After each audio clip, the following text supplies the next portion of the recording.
PPK atau bisa dibilang kita sebutnya sebagai petugas pelayanan KRL yang notabene juga seorang karyawan KAI Komuter ya, bener.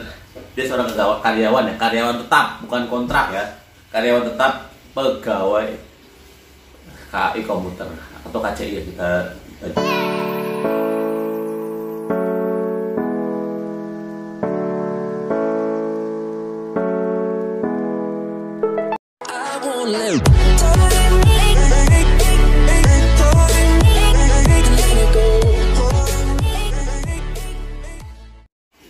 Yuk, assalamualaikum warahmatullahi wabarakatuh, guys. Jumpa lagi sama gue menindaklanjuti konten yang kemarin itu ya, perihal PPK atau bisa dibilang kita sebutnya sebagai petugas pelayanan KRL yang notabene tugasnya secara dasar ya, secara garis besar kali ya, itu untuk menginformasikan informasi kepada penumpang di kereta, juga bertugas untuk buka tutup pintu juga nanti ada tugas-tugas lainnya yang notabene nanti kalau emang kamu ditakdirkan atau direzekikan untuk menjadi seorang PPK, tenang, nanti akan tahu tugas-tugas aslinya. Oke? Yuk momen. Sebelum itu gue mau mutarin video biar nggak terlalu tegang ya.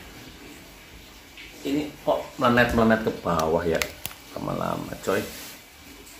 Gatel hidung gue, sorry guys. Jadi inilah videonya. Kekurangan lo? Duit. Kelebihan lo apa, Bi? Baik. Kekurangan lo? Terlalu baik. Jadi ya seperti itulah kira-kira. Jadi antara baik dan terlalu baik itu bisa jadi kelebihan dan bisa terjadi kekurangan. Alright, langsung ke materi aja ya guys. Buat teman-teman yang benar-benar butuh materinya, cara menjadi PPK atau petugas pelayanan KRL. Caranya gimana sih kak? Wow. Taruh.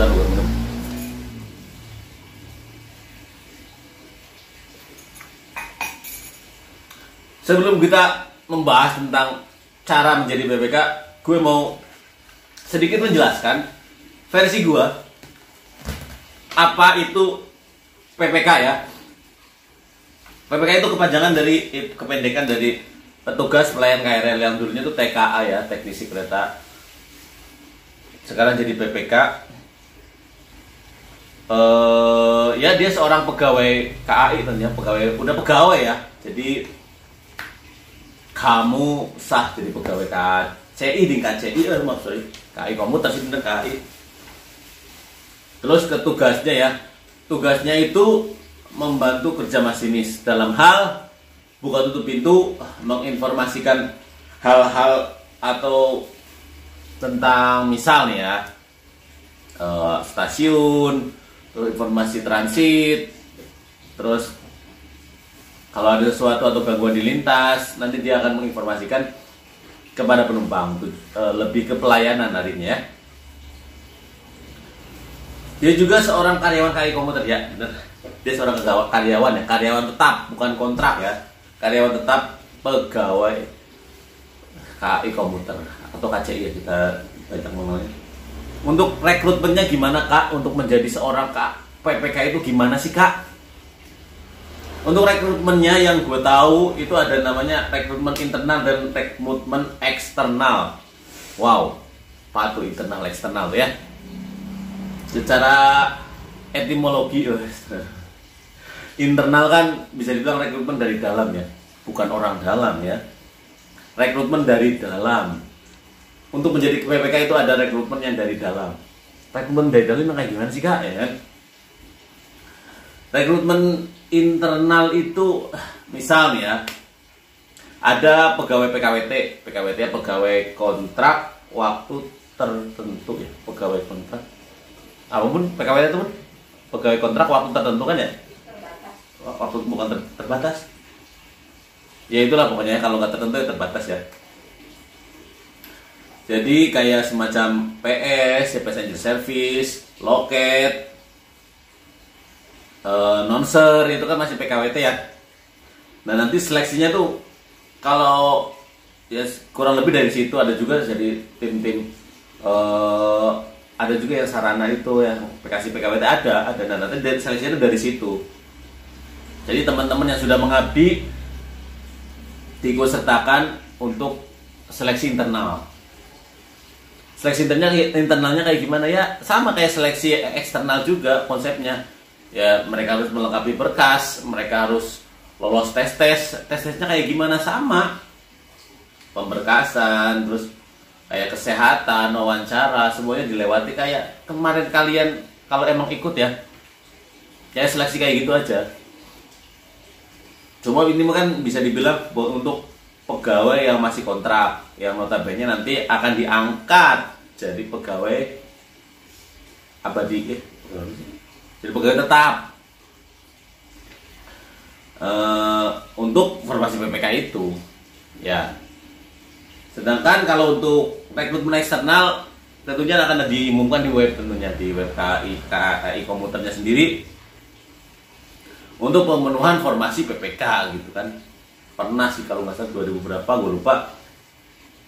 Sama, nanti kamu harus melengkapi berkas, kamu harus sesuai persyaratan yang dibutuhkan, kamu harus mengikuti seleksi kayak gitu semuanya. Jadi ada 2 rekrutmen ya, dari internal dan eksternal secara garis besar kayak gitu ya.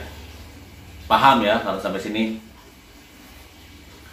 Terus untuk adakah pendidikan atau diklatnya? Tentunya ada. Karena kan nanti kan meskipun kamu dari internal atau dari eksternal kan belum tahu tugas dan tupoksinya ngapain aja. Tentunya nanti ada di pendidikan dan diklatnya guys tentang. Gak mungkin serta-merta kamu lulus langsung tempatnya di PPK ya, nggak kayak gitulah konsepnya guys. Karena kan semuanya butuh ilmu, butuh pengetahuan ya. Apalagi ini yang berhubungannya langsung dengan pelanggan atau pengguna jasa.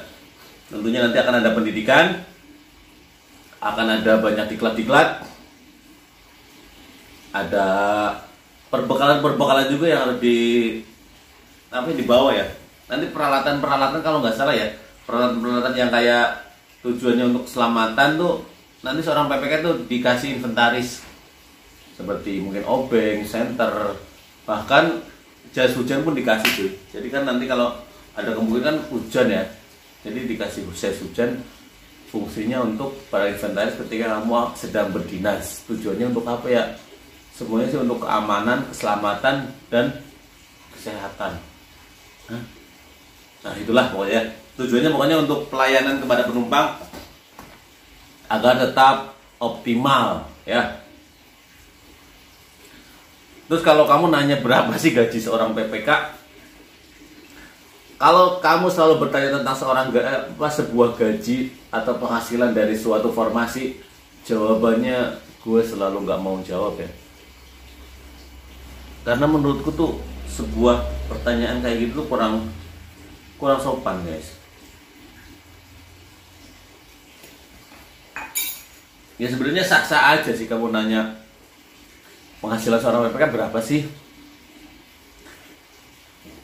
Kak, gajinya berapa sih? Sah-sah aja, itu terserah kamu. Tapi kamu boleh bertanya dan aku pun boleh tidak menjawab dong. Karena bukan tupoksi saya untuk memberitahu. Dan itu tuh kayak berbenturan dengan hati nurani gue guys. Anjay, terlalu berat bahasanya Allah. Jadi kurang pas aja ketika kamu nanti bertanya. Tenang aja, karena jadi PPK itu kamu tuh adalah seorang pegawai tetap. Jadi udah punya penghasilan atau bisa dibilang gaji. Ada juga kayak asuransi kesehatan, ada asuransi kesehatan, tunjangan ayah keluarga ada. Asuransi kesehatan itu berlaku untuk dia, istrinya, dan anaknya juga. Tenang aja. Jadi jangan dirisaukan, tidak perlu dirisaukan bahasanya tuh ya. Jadi insya Allah hidupmu akan tercukupi karena konsep cukup itu kan setiap orang beda-beda ya. Ya, kamu dikasih 10 juta, ada yang bisa untuk hidup sebulan, ada yang 2 bulan. Jadi konsep cukup itu kalau untuk hidup saya rasa cukup, tapi untuk gaya hidup apapun sih kayaknya bakal kurang kemungkinan. Apalagi kalau kamu pandai bersyukur, insya Allah. Terus untuk poin berikutnya, keep calm yuk, tunggu rekrutmen untuk PPK. Karena gue denger-denger nanti akan ada rekrutmen besar-besaran atau apa ya. Itu pun baru rumor. Semoga itu akan jadi kenyataan. Karena buat teman-teman yang ingin bergabung di dunia kereta khususnya KRL, bisa berkesempatan ikut memeriahkan seleksi ini. Jangan percaya dengan oknum, gue selalu bilang jangan percaya dengan oknum-oknum yang mengatasnamakan KAI atau KCI atau KAI komuter yang bisa menjanjikan bisa membuat kamu lolos dengan cara mudah dengan menyetor sejumlah uang. Jangan percaya, hati-hati, banyak orang pintar yang memanfaatkan kepintarannya. Jadi kamu sebagai orang pintar jangan sampai termanfaatkan ya. Pokoknya tetap semangat buat teman-teman yang ingin bergabung, selalu menunggu. Ya, jangan sampai kamu fokus ke satu titik doang. Kalau emang nanti di sana di luar sana ada kesempatan kamu untuk bergabung di bidang lain atau di kementerian atau di bidang apa, atau bahkan jadi seleb atau selebgram atau seleb TikTok ya, atau jadi YouTuber atau apa, kesempatan ambil aja dulu guys. Jadi jangan terfokus pada satu titik. Bukan berarti kamu mengubah tujuanmu ya, tapi terserah kamu sih. Kembali lagi, ini cuma saran aja, karena rezeki sudah ada yang ngatur, tapi ada juga rezeki yang harus kamu kejar. Selamat bergabung, selamat menunggu, selamat berpositif ria. Jangan lupa ini udah tahun 2022. Semangat. Assalamualaikum warahmatullahi wabarakatuh.